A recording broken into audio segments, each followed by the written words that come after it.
O Senhor esteja convosco. Ele está no meio de nós. Proclamação do Evangelho de Jesus Cristo, segundo João. Glória a vós, Senhor. Estava próxima a Páscoa dos judeus e Jesus subiu a Jerusalém. No templo, encontrou os vendedores de bois, ovelhas e pombas e os cambistas que estavam aí sentados. Fez então um chicote de cordas e expulsou todos do templo, junto com as ovelhas e os bois. Espalhou as moedas e derrubou as mesas dos cambistas. E disse aos que vendiam pombas: tirai isso daqui. Não façais da casa de meu pai uma casa de comércio. Seus discípulos lembraram-se mais tarde que a Escritura diz: o zelo por tua casa me consumirá. Então os judeus perguntaram a Jesus: que sinal nos mostras para agir assim? Ele respondeu: destruí este templo, e em 3 dias eu o levantarei. Os judeus disseram: 46 anos foram precisos para a construção deste santuário, e tu o levantarás em 3 dias? Mas Jesus estava falando do templo do seu corpo. Quando Jesus ressuscitou, os discípulos lembraram-se do que ele tinha dito e acreditaram na Escritura e na palavra dele. Jesus estava em Jerusalém durante a festa da Páscoa. Vendo os sinais que realizava, muitos creram no seu nome. Mas Jesus não lhes dava crédito, pois ele conhecia todos e não precisava do testemunho de ninguém acerca do ser humano, porque ele conhecia o homem por dentro. Palavra da salvação. Glória a vós, Senhor.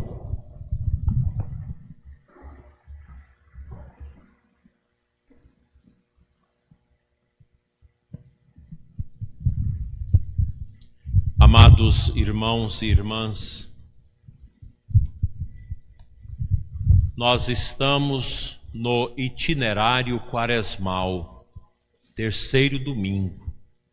Para nós católicos é um tempo forte e nós já crescemos nesta tradição tão bonita da Igreja, que nos convoca e nos insere neste caminho de contemplação do mistério da entrega de Cristo por nós. Nós crescemos escutando estes ensinamentos, tanto nas homilias dos sacerdotes, como na catequese, na evangelização. Cristo morreu pelos nossos pecados. Cristo entra no templo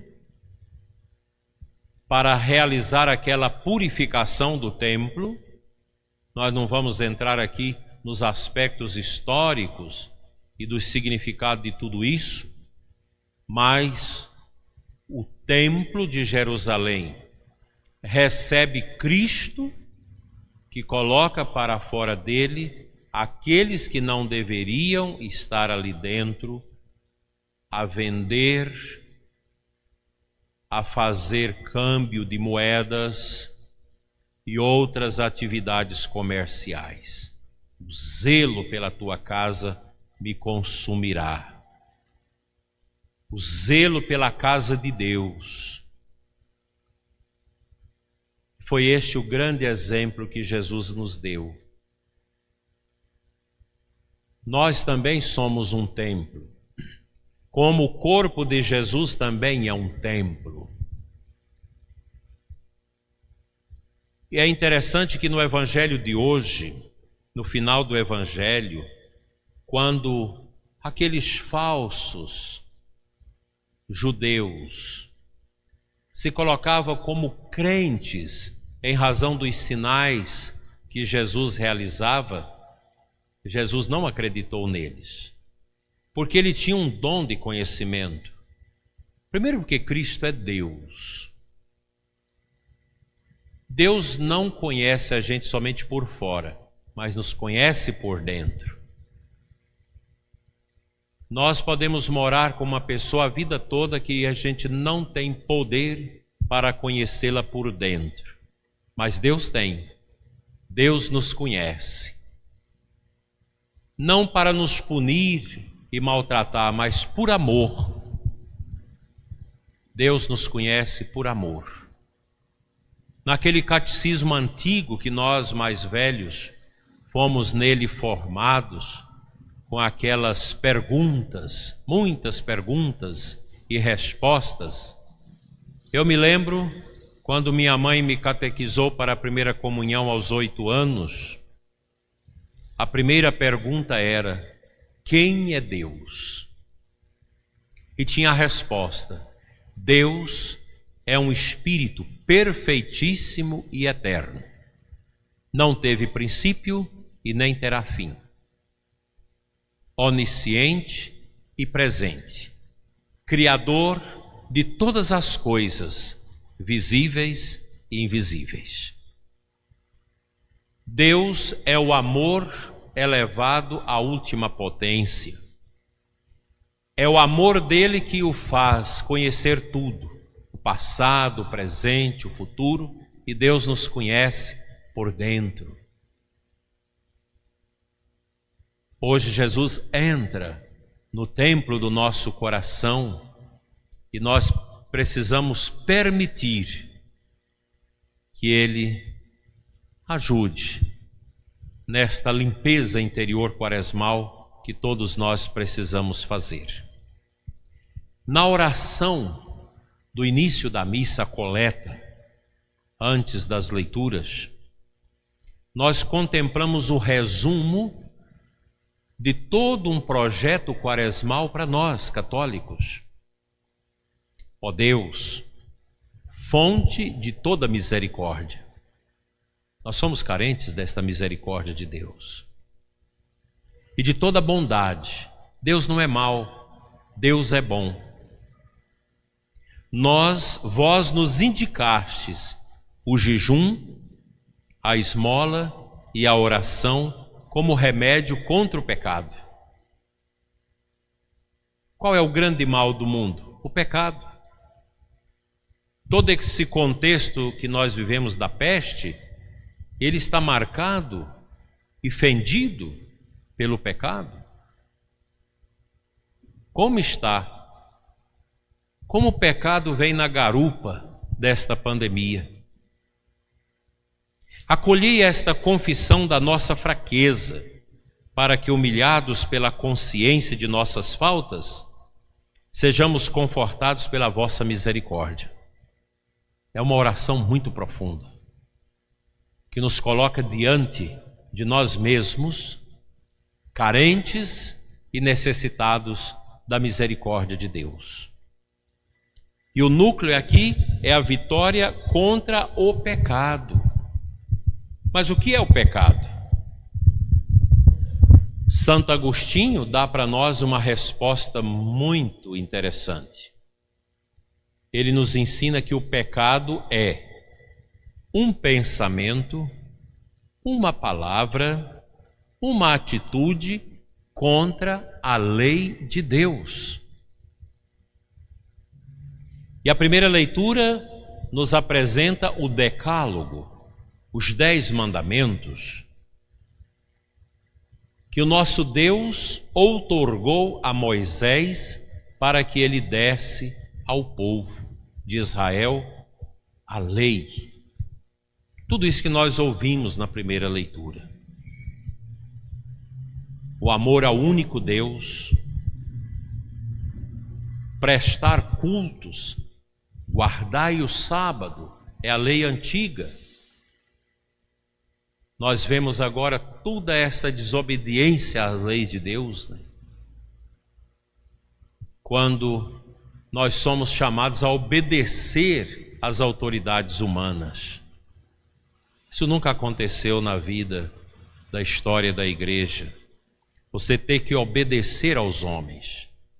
E é uma obediência falsa, porque o que se exige em muitos lugares no Brasil, que é o fechamento das nossas igrejas, isso é uma afronta à lei pétrea da nossa Constituição, no artigo 5º, no inciso 6º, e em muitas outras partes da Constituição. E o que nos entristece é que às vezes tem pessoas católicas que nos atacam por sermos contra o lockdown, contra o fechamento das nossas igrejas. O que nós precisamos é o cuidado, o zelo. Nós estamos no contexto de uma peste grave, perigosa, que tem ceifado a vida de muitas pessoas. Mas fechar tudo, parar tudo, qual vai ser o resultado disso? Fechar as igrejas, como em muitos municípios, inclusive da nossa diocese, estão fechadas, e se isso perdurar, nós vamos entrar na justiça, porque Deus merece ser respeitado. As pessoas têm o direito de prestar cultos a Deus em comunidade. E é muito triste quando você vê pessoas da igreja que conta as pessoas na igreja e liga para a vigilância sanitária dizendo: aqui na igreja tem mais gente do que cabe. Está acontecendo na nossa diocese. São como esses judeus que diziam, entusiasmado com Jesus, mas Jesus não acreditava neles, porque Jesus conhecia os seus corações. Como católicos que vai para as redes sociais e dizer os padres, os bispos, que é contra o fechamento das igrejas, é porque estão pensando no dinheiro. Isso é um pecado grave. Isso é muito triste. Nós não pensamos no dinheiro. A missa é acima de tudo isso, porque a missa é o mistério do santo sacrifício de Cristo. É a oração mais poderosa que nós temos. A Santa Missa é o santo sacrifício incruento de Cristo, que a igreja tem o direito de oferecer de forma comunitária. Quem é uma autoridade civil para dizer para a igreja: não, vocês se fecham e faz o culto online, no máximo com 5 pessoas para ajudar? Mas nós não podemos obedecer a esses mandatos, porque eles ferem, além da Constituição da República, ferem também a lei de Deus. A igreja existe para evangelizar e oferecer a Deus o santo sacrifício da missa. E como é bonito a gente contemplar em muitos lugares em que as autoridades que são tocadas por Deus, que não enveredam por este caminho, por esta obscuridade. Nós precisamos, repito, ter o cuidado que muita gente não teve com a saúde, porque desde quando eu sou sacerdote, que sempre ao entrar nas nossas UTIs para conferir o sacramento aos doentes, sempre elas estão cheias. E agora a gente percebe que esta falta de cuidado, de administração desta situação, leva tanta gente à obscuridade, pensando que o lockdown vai resolver. Nós precisamos zelar das pessoas com comorbidades, dos doentes e os idosos, com todas as regras de higiene e cuidado, como nós temos aqui na igreja, medindo a temperatura, aferindo a temperatura das pessoas, colocando o álcool em gel nas suas mãos ao entrar na igreja, ao vir para a comunhão, após a oferta. Todo esse cuidado, gente, esse zelo, todo mundo de máscara. É um zelo que todos nós devemos ter. Mas parar tudo, fechar as nossas igrejas, isso não agrada a Deus. Isso não pode ser uma obediência à lei de Deus. É interessante que nesta oração, que nos chama a praticar o jejum, a esmola e a oração como remédio contra o pecado, a oração também nos fala que nós devemos confessar a nossa fraqueza e, humilhados pela consciência de nossas faltas, para sermos confortados com a misericórdia de Deus. Veja que aqui a oração toca num ponto muito profundo, a consciência. O que é a consciência?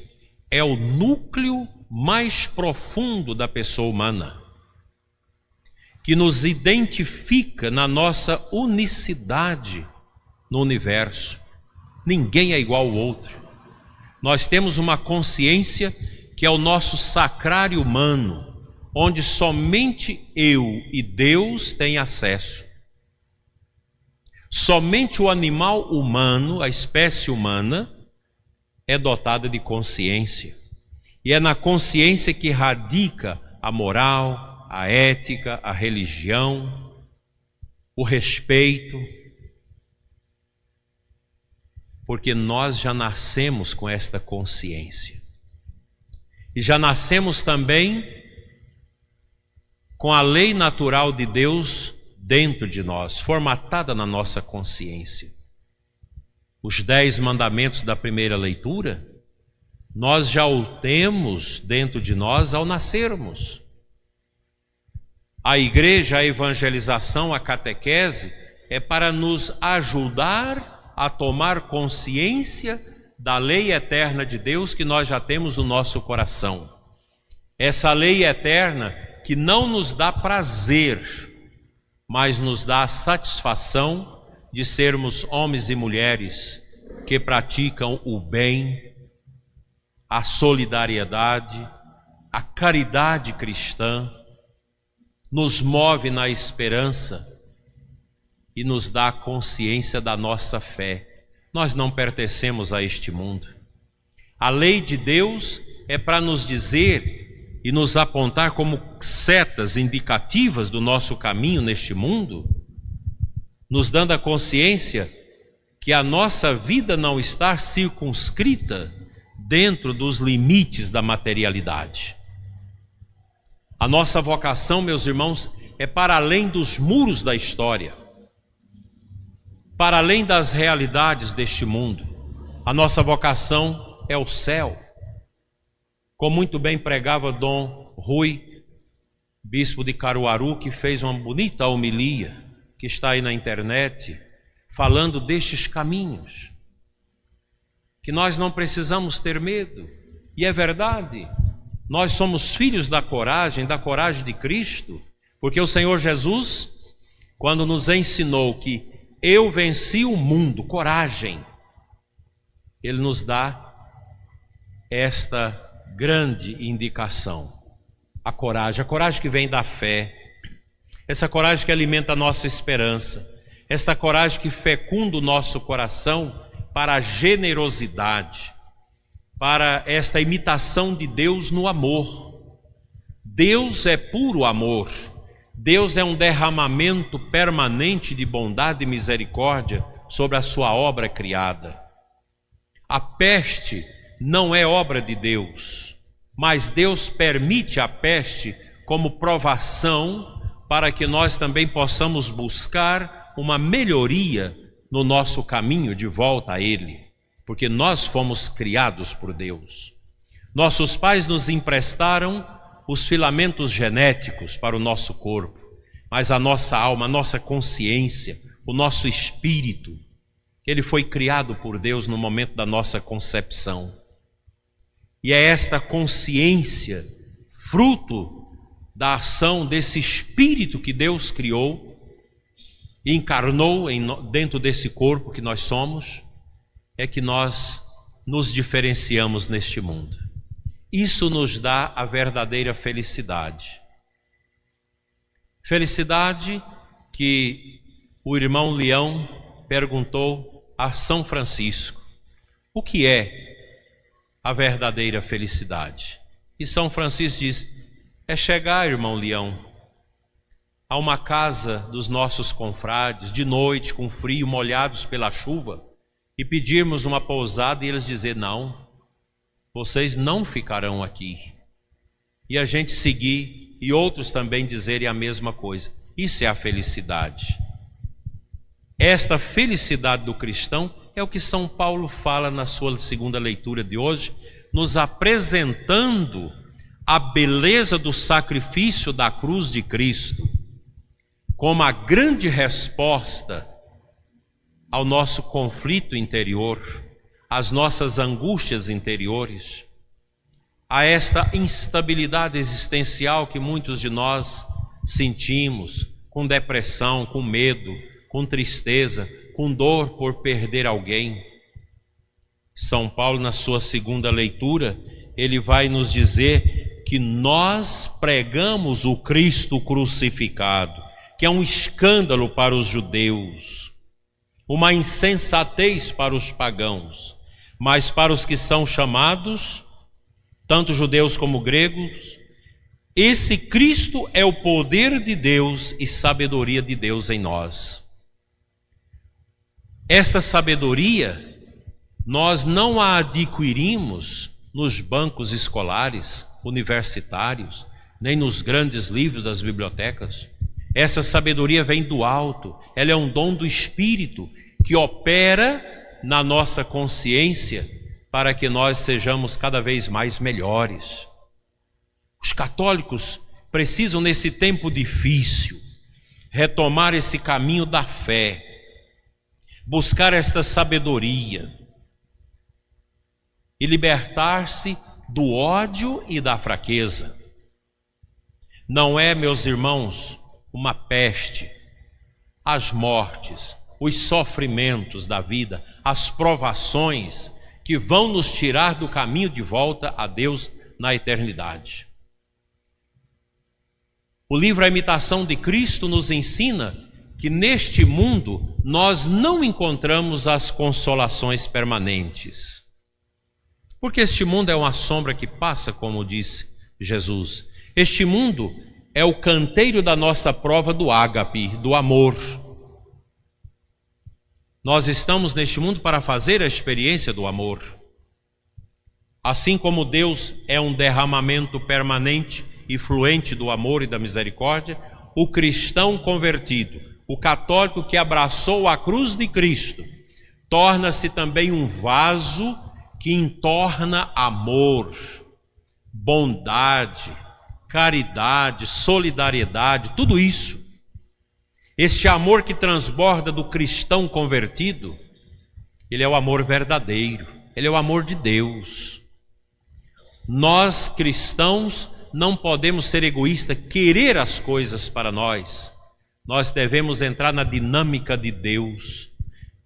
O Cristo que não se apega à sua condição divina, mas assume a nossa fraqueza humana para derramar o amor do Pai no coração do mundo ferido pelo pecado. Esse mundo está surdo. Esse mundo está na obscuridade. Esse mundo rejeita Deus, rejeita a verdade. É um mundo que quer colocar para nós que a mentira é a verdade, que a verdade é a mentira. Sobretudo a nossa juventude, hoje tão machucada, tão ferida por esse mundo escandaloso, um mundo que está longe de Deus, um mundo que usa a ciência de maneira falsa, para enganar a cabeça das pessoas. O mundo medíocre, o mundo sem a lei de Deus, o mundo anárquico, porque nem sequer a lei dos homens esse mundo quer seguir. É um mundo que vai se descendo ao despenhadeiro do insucesso e das misérias humanas. Meus irmãos, ser cristão é uma coisa muito linda, porque o cristão é convertido, como a Quaresma nos exorta, a viver a sua unidade com Deus. Aí sim, aqui nós encontramos o consolo. A nossa consolação não está nas pessoas, não está nas coisas, nem no ter, nem no prazer, nem no poder. Eu fiquei impressionado quando visitei um cemitério há algum tempo e num túmulo muito chique está lá: aqui jaz fulano de tal. Um grande mandatário, péssimo mandatário, morreu, virou pó, buscou as consolações do mundo, encontrou a morte. O cristão busca as consolações na cruz. Ali está a nossa consolação, na cruz e na coroa de espinhos. É ali que nós encontramos a força, o remédio para a nossa existência. Nós precisamos deixar que a Quaresma nos cure, nos liberte profundamente de nós mesmos. A Quaresma, gente, é para nós entrarmos dentro de nós e perguntar: onde estão os amarrilhos que este mundo me prende? E desatá-los com a força da lei de Deus. E o salmista cantou isso para nós hoje. A lei do Senhor é perfeita, conforto para a alma. O testemunho do Senhor é fiel, sabedoria dos humildes. Vocês sabem como são chamados os homens e mulheres discípulos de Deus no Antigo Testamento? Aquele povo que entrou com Jesus em Jerusalém no dia de Ramos? Anauins, os pobres de Deus. Quem que é o pobre de Deus? É aquela pessoa que às vezes tem tudo nesse mundo, mas olha para os seus bens e diz: isso é Deus que me deu para me ajudar as pessoas, o meu coração não está nisso, mas está na cruz.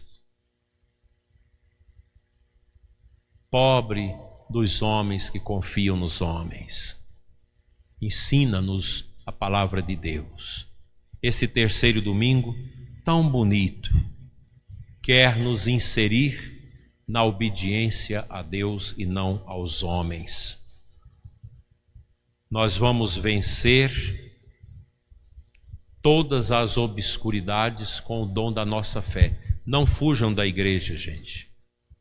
Não deixe o caminho da fé.